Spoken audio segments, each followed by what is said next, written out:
If you have a Bible, we're going to go to 1 Corinthians chapter 9 this morning. 1 Corinthians and the 9th chapter. We're diving into a new series today, and it is entitled, This is Not a Drill. This is not a drill. If I was able to have a little bit more house lighting, that would be just such a blessing.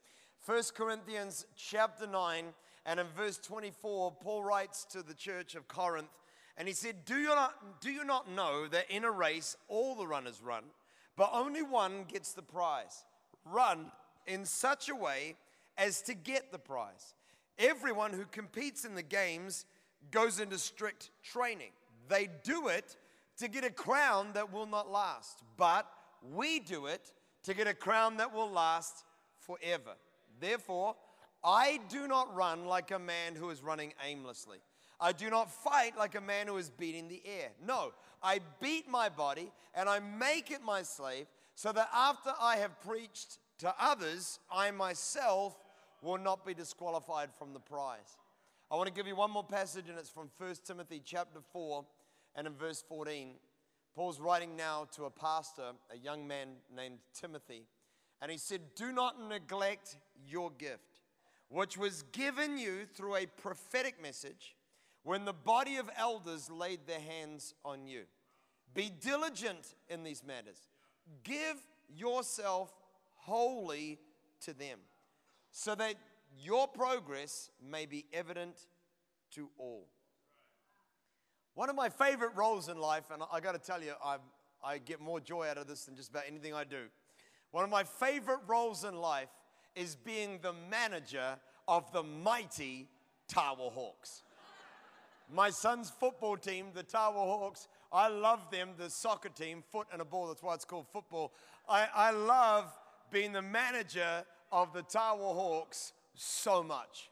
We are about to conclude another miraculous season. We started in one division, got promoted one more time. And probably this week we will be promoted for another division and end the season in the highest division in the Wellington area. We have won every single game this season apart from last Saturday, yesterday, when we fielded only 8 players in a 9-person plus a reserve bench, league. So we lost yesterday for the first time, only just with 8 players on the field. It has been an amazing season. We have an incredible, coaching staff. We have a wonderful team culture. The boys are absolutely amazing. We have a lot of fun. I inspire the parents to really be vocal supporters. We have had, can you imagine what it must be like to have this megaphone on the sideline? I had people come up to you and say, I heard you. And my son was playing a game and I heard you. I didn't see you. And they said, that's because I was 4 fields over. But that... I can't turn it down. And so we've had the most amazing season, but our season has left us with only one challenge. I'll tell you what it is: practice. When we get to practice on a Tuesday night and we gather these boys in and we're going, okay, boys, we had a great game on the weekend, but we want to focus on this and we want to focus on that and we want to improve in this. We get from these boys this look of total bewilderment and confusion. Why? Because they have never lost. They are 11 years old. They are arrogant with that age. Come on, anybody know that 11-year-olds know more than their parents, more than God? Like they're just amazing. And here is this coaching team going, you guys can do better. And they're looking at us like we don't need to do better. We can beat anybody. We are the Tower Hawks. Now, this is a problem because the truth is you might start with a few good moments, but when it comes to life, the way you train will be the way you play. So what started to happen with the mighty Tower Hawks is that we'll get to game day and we're putting them out there on the field and they're behaving like they did at training on Tuesday. So they're all like, yeah, everything's great. We win. That's what we do. They're all like going through motions. They're all lackadaisical. They're all staring at whatever, making jokes with one another, standing together talking about Fortnite. And when we should be playing in our positions, when we should be giving the game everything, we often in those opening minutes of those games are getting walked over by teams And on the side of the pitch, I mean, the boys know I love them. They know I care about them. But standing on the side of that pitch, I find myself just yelling at them with full gusto, boys, this is not a drill. There is a goal. You can let the ball in there. If you do, you lose. This is not make-believe. This is a real challenge. Wake up. This is not a drill. I need every player on that team playing with focus. I need everybody understanding that they have a role to play. I need contributors, not spectators. I need everybody out there to realize this game counts. It's not a drill. And when we read our passage of scripture today, that's essentially what the Apostle Paul is saying to the Corinthian church. He's saying, guys, listen, we are not wandering around, just fighting the air. We are not just running aimlessly. He said, listen, we're in a race. And he said, listen, people that are in the natural world thinking that they're in a race, they do it to get a crown that will not last forever. It literally was a wreath that was made of plants, and it would wither and it would die. And he said, listen, we don't do it to get a temporal crown.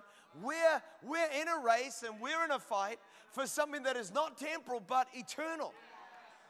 And he said, because of that, I do not run like a man who is running aimlessly. Are there any runners out there today? Yeah, that's about what I got in the last service. I don't know why people run. It is such an evil activity, but I do run. The reason why I run is because I have a dog, and it's either a 1-hour walk or a half-an-hour run. So I want to economize on time. That's the honest truth. So, Coco and I, we get out there on our little track, and we go for a run together. And I'll be honest with you, I am running aimlessly. My only goal is to wear the dog out so it doesn't eat my furniture. That's the only goal. Well, the other day, we went out on a Saturday morning. Normally, we never go out on Saturday mornings because we've got football, but our kickoff was at like 2 o'clock. And so I went out for a run on a Saturday morning, and I'm down there on the valley. It's like a track between our house and our suburb and the one next door, and there's like this track there, and it's just gravel, and I'm running along, and Coco's running along, and then suddenly I hear what I think is the chariots of heaven coming up behind me. I turn around, and there is like this squad of legit runners, like real runners. And they're coming up behind me, and I thought, oh my gosh. And then I realized it was mums and dads. They had like 9 and 10-year-old girls in this squad, and they blew past me like I was standing still. Well, right then, I found a gear I didn't know I had. There is no way a 9-year-old girl chatting to her little girlfriend is going to burn me off on the Bothamley track.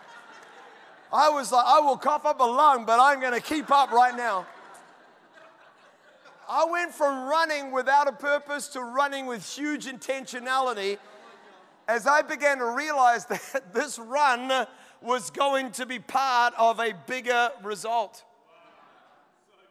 Paul writes and he says, listen, I don't fight like a person who is fighting the air. Have you noticed that boxing is suddenly really in vogue? We're all out there like, F45, CrossFit. We've got our boot camp, and everybody's out there, and they're boxing with one another, like girls are doing it, like, yeah. Well, when I do boot camp, the truth is my goal at the age of 45 with a staff who are all about 15 years younger than me is to get to the end in a better state than them. Energy conservation is everything. So when we're boxing in the boot camp, I'm like, I look like I'm going intense, but actually I'm just giving it as little as possible because I want the last 5 minutes for them to be vomiting and not me. So I'm holding back. Energy conservation is the name of the day. But I was shadow boxing in boot camp with John Barnes. And John, as I'm hitting the gloves in his hand, just shadow boxing away, just going through motions, just trying to get minimum effort. As I'm shadow boxing, John just says to me, come on, John, imagine it's a negative Christian. Bang, bang. This is someone who's got a negative complaint about your message in the foyer. And I was like, bam, bam, bam, bam. What is with these people? What is with these people? And I was just like laying into that thing like there was no tomorrow, man. Energy conservation went out the door as it began to be a personal thing, something that I cared about, right? And the truth is, friends, Paul's writing to the church and he's like, listen, guys, we're not going through motions. And it's easy to be a Christian and to think of this all as just, I don't know, like a giant procession, as something that we're going through. Like, we go 1, we go 2, we go 3, we got out of bed, we went to church, we heard a song, we heard a message, we went home. Or like our activity or our lives, perhaps, is just about, walking a journey and, I went to school, went to uni, got a job, I bought a house, I had a holiday, had some kids, they grew up. It's easy for us to just get into this trap of just thinking like our life is just a collection of motions. And Paul's writing to the church and he's like, guys, that's not the way it works. He said, listen, if I can just paraphrase what he's really trying to say, he's saying heaven and hell are realities. And everybody on our planet is going to either go to an eternal hell or an eternal heaven. And what we do in this life is going to decide how many go to each one. There's still personal choice, but we can make a difference. He said, listen, I'm not fighting like a man who's beating the air, and I'm not running like a guy who's running aimlessly. He's saying this really does matter. It counts. We never get this day back. We never get this life back. We don't get to the end of it and say, missed it, how about a do-over? It doesn't work that way. And we're not aiming for perfection in this life, but we must wake up every morning and realize that this is not a drill. This is the real life. This is the real fight. And what we do with it is going to make a massive difference. What we do with this experience, what we do with this opportunity, what we do with today could decide somebody else's life. Have you ever thought about that? The way that I interact with people, the prayerfulness with which I think about my time, the value that I give to moments and opportunities is going to matter more than just whether I had a good day or not, but whether God wins or the devil wins, whether the kingdom of God gets larger or the kingdom of darkness. This is not a drill. This life counts. And listen, for every single one of us, I think what Paul's trying to say is he's trying to say, guys, we better make sure that we make the most of this life that has been given to us, this opportunity that has been afforded of us. We could do something with the life that we have been given by God that would make a difference, an eternal difference in the lives of somebody else. And I chose 2 passages because one is Paul writing to a bunch of people, a whole church, the church of a city. But in 1 Timothy, he goes more personal because he's writing to just one guy. A young pastor by the name of Timothy, and this is what he said to him. He said, Timothy, do not neglect your gift. Do not neglect your gift. Do not neglect your gift. He's saying, listen, Timothy, I just want you to remember that you have a gift and that it'll be so easy for you to neglect it. And I think Paul was not just writing to Timothy, but the reason why it's in our Bible is for every person hearing this message in this auditorium, all of our online family, wherever you are in the world, to realize that it's easy to neglect your gift. Easy to make, the word neglect means to make light of or have no regard for. Just make light of it or have no regard for it. To just think that it's trivial or inconsequential. Like what God has called me to do, what I am enabled by Him to do, doesn't really count that much. And Paul's saying, don't you ever do that. Don't you ever fall into the trap of making light of you, of having no regard for the giftedness that God has put in your life. Now, when you get to the word gift, it goes crazy because the word gift in our text this morning, do not neglect your gift. It literally means your miraculous faculty, your endowment, or your miraculous faculty. Everybody has been given by God a gift. Aren't you grateful for that?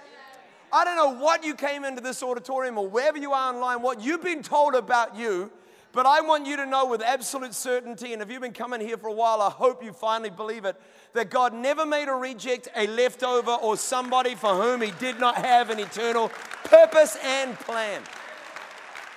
You're an object of divine creation, and God has given to each and every one of us a gift, a miraculous faculty. What does it mean to have a miraculous faculty? It means there is something that when I do it, God can breathe upon it.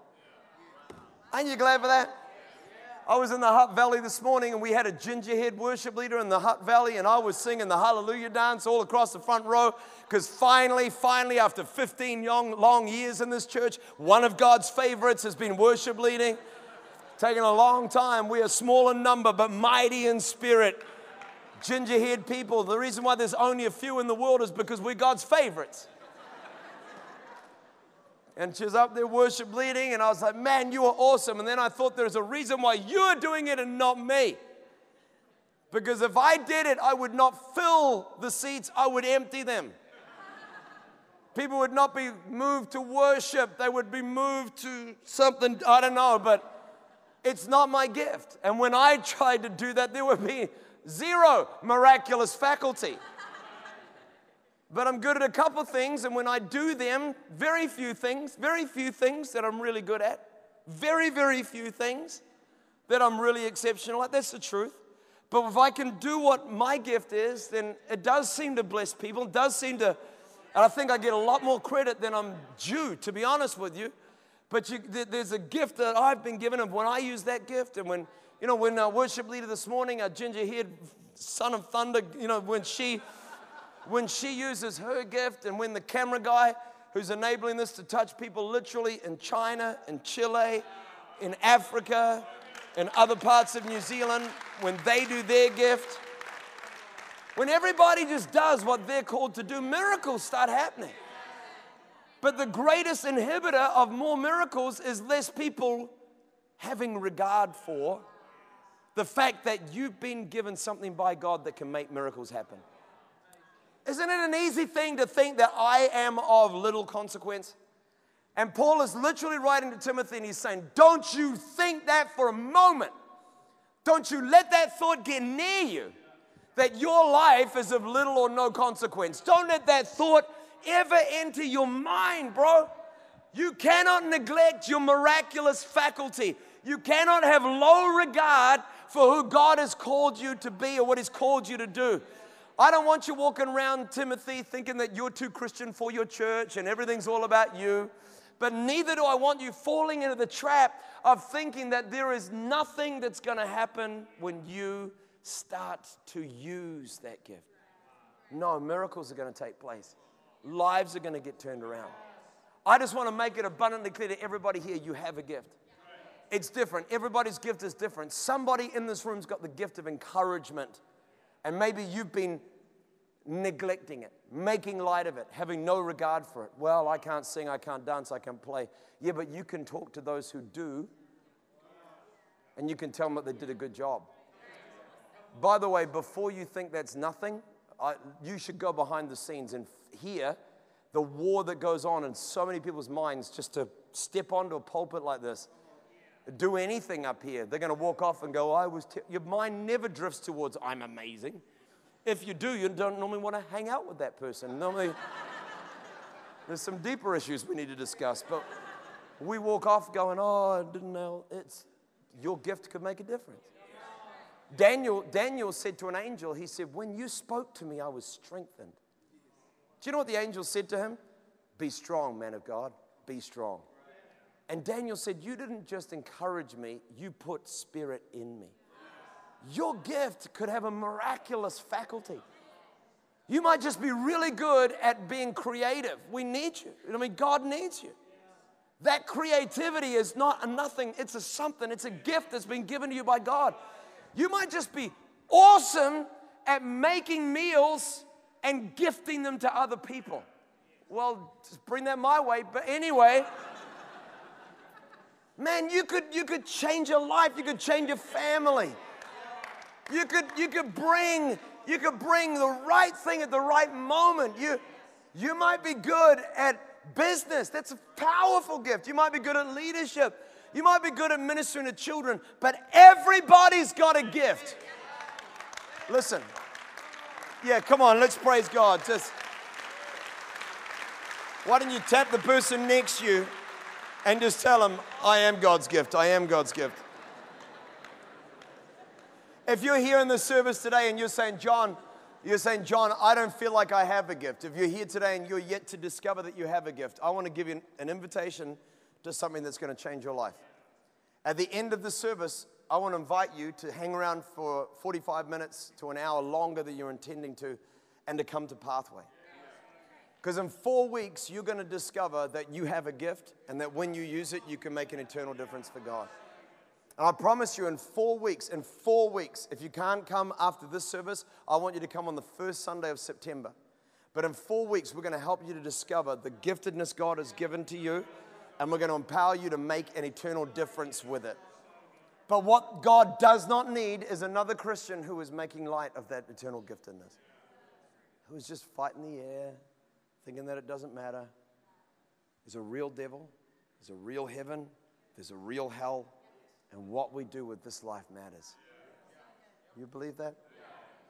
And I just have this feeling like what God would really love would be not for every Christian to work from dawn till dusk trying to be better, but for every Christian to understand that our lives can count for an eternal purpose. Have you ever read the story of Jacob and Esau, these twin brothers? We even say it Jacob and Esau, but it's actually Esau and Jacob. These twin brothers, and the elder of the two was Esau. And in this time in history, if you've never read the story, it's in the book of Genesis. But the story of these two brothers is the story of an elder brother and a younger brother. And in this time in history, everything went to the older brother. So the younger brother, he got a little bit, but really everything went to the eldest brother. It was all about legacy. And Esau was the elder brother, and he was therefore the recipient of what's known as the family birthright. Now here's the problem. Esau had it, but he had no regard for it. Esau was gifted it, but he didn't care about it. Jacob, on the other hand, didn't have it, but he valued it. And the Bible tells us Esau goes out for the day, and he comes back, and at the end of the day, he's really hungry, and his brother is making him some stew. I could eat some right now. I can smell it. Meat, slow cooked, tomatoes, potatoes. Oh, I can smell it. Rosemary in there a little bit. I think that's a good herb. I don't know. I'm trying to fake this. I don't know anything about. I was literally on television, it'll be played tomorrow here in New Zealand with Marcus Lamb, and he was trying to interview me about haggis. The last time I was on TV with him, Gillian was with me, and she said, I know nothing about food. I eat to stay alive. That's it, basically.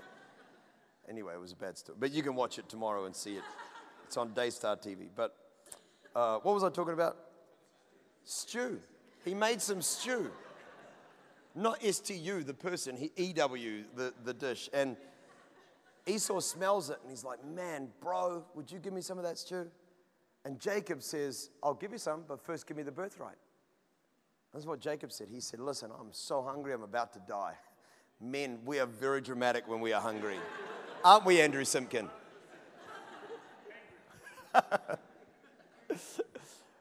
I'm about to die. Give me some of that stew. So, bless you. Blow the trumpet in Zion. Sound the alarm in my holy mountain. So it's a concert chamber. It's a reverb factor. So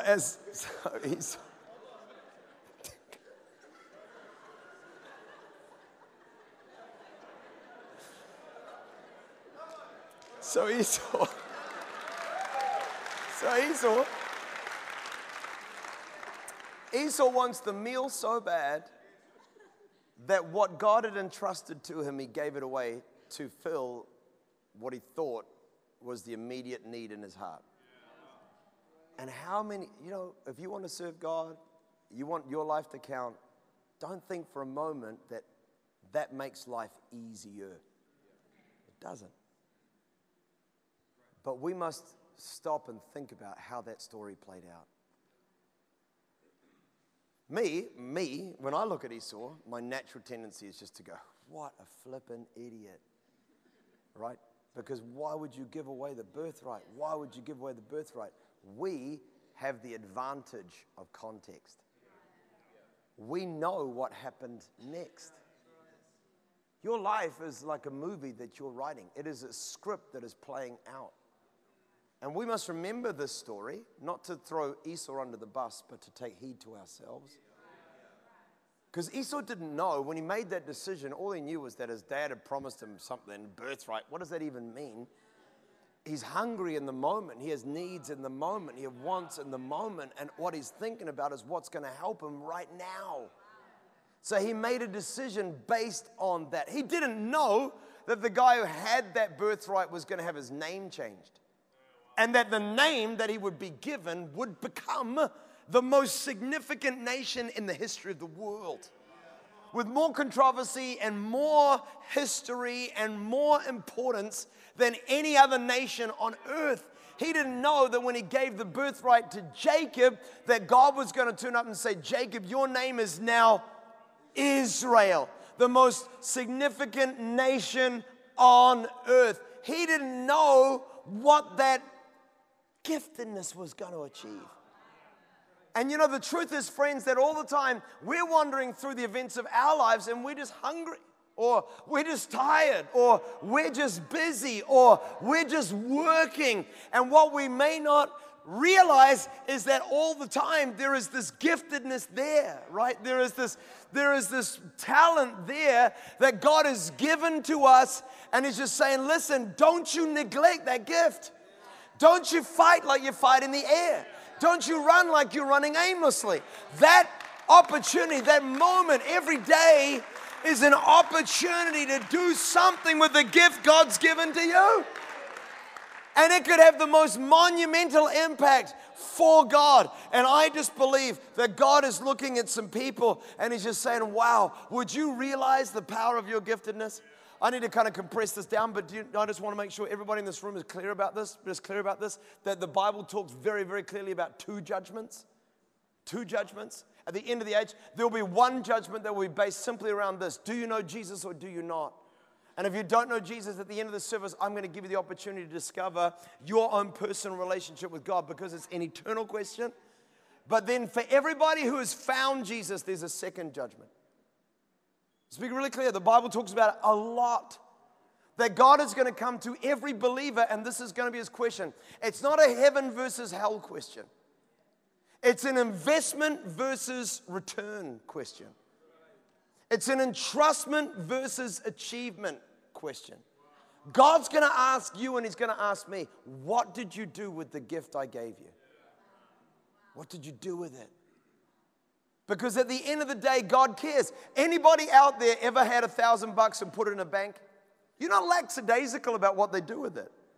You're concerned now because you're like, I gave it to you, B and Z. I want a minimum of 3 or 4% on that, because if it's in your hands, I expect it to come back to me more than what I gave it. And God's given to every person a gift. And with that gift, He expects a return on that investment. And He's going to say, guys, what did you do with what I gave you? If you were able to encourage people, did you? If you're able to minister to children, what did you do with it?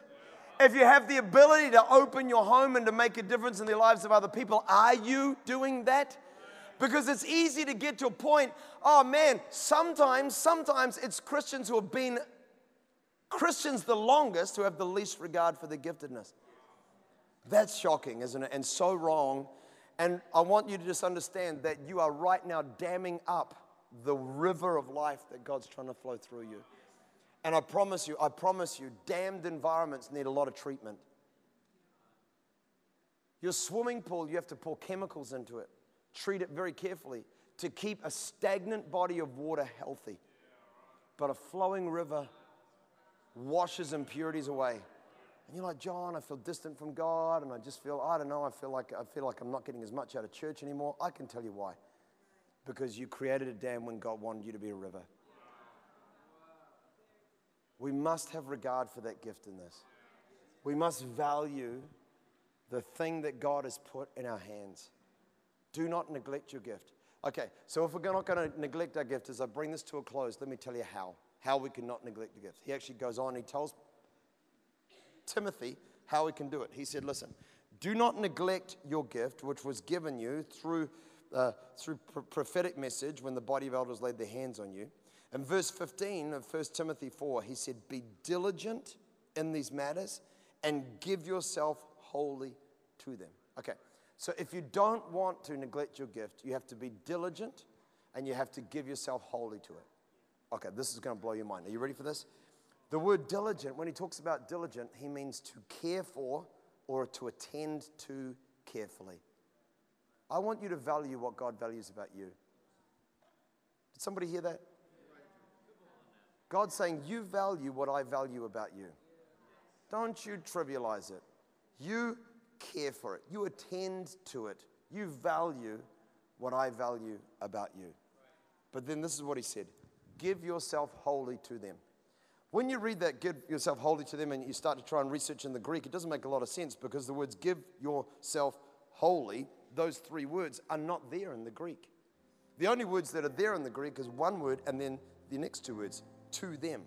Give yourself wholly is a three-word phrase. They made it up in order for us to be able to read it and it not just be like, what the heck? Because the Greek word means two things. Give yourself wholly is one word, and the word means two things. It means be or exist.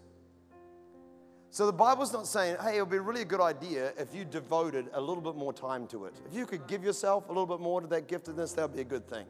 The Bible is saying, be your gift. Exist for your gift. You are your gift. The Bible is saying, get up every day and realize I might be in business, but I'm not a business person. I'm my gift.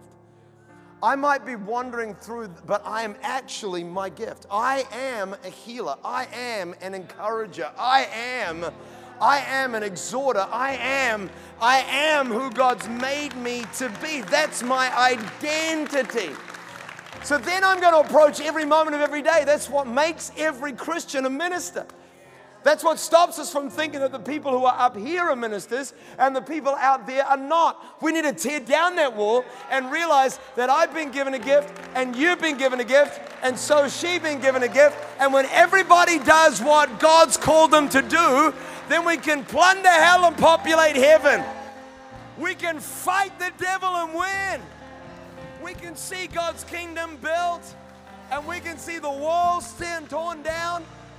And I don't know about you, but I just still believe that God is able to use His church as His redemptive plan. Come on, if you believe that, could you give your God a little bit of praise in this building this morning?